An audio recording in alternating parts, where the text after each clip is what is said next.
भाई ये दो चार साथी इधर आओ। ये भाई सलाम करो।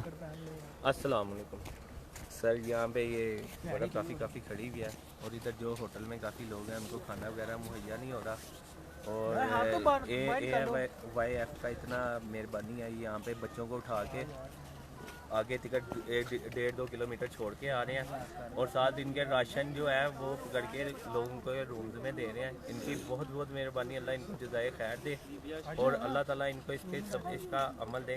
और हमें आप बताएं जी, यहाँ पे फौज की ज़रूरत है कि नहीं है इस वक्त? जी बिल्कुल, फौज की बहुत ज़्यादा ज़रूरत है, एयर फोर्स की ज़रूरत है, नेवी अपना आर्मी की ज़रूरत है बहुत ज़्यादा इस वक्त।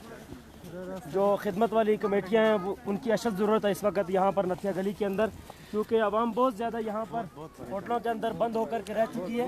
उनको निकालने के लिए कोई भी नहीं अभी तक यहाँ पर पहुँचा हुआ। फर्स्ट टाइम पे हम अहले हदीस यूथ फोर्स के साथ यहाँ पर पहुँचे हैं। अस्सलाम वालेकुम जी, ये इस वक्त रेस्क्यू के साथी जो हैं अभी पहुँचे हैं।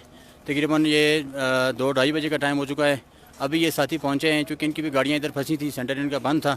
तो जो कि इधर कालाबाग सेंटर करीब है, लोग यही समझ रहे हैं कि ये सारा कुछ जो है ना एयरबेस वाले भी कर रहे हैं और बाकी पुलिस भी इधर नफरी है और बाकी भी इंतज़ामिया है। तो हम यहाँ पे सबसे पहले तकरीबन बाज़ार में पहुँचे हैं। हमने इधर लोगों के हालात देखें, होटल में ख़वातीन बच्चे देखें।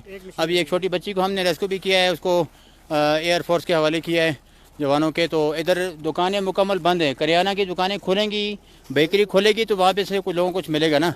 दुकानें खुलने की हालत ही नहीं है, इतनी बर्फ़ है। तो ये जो साथी पीछे से आ रहे हैं, जितनी भी इमदादी टीमें आ रही हैं, मैं सबसे गुजारिश करूँगा कि ग़िज़ाई अजनास की किल्लत है, पानी की किल्लत है, तो साथ ही साथ में पानी और ग़िज़ाई चीज़ें साथ ले करके आएँ। अस्सलामु अलैकुम।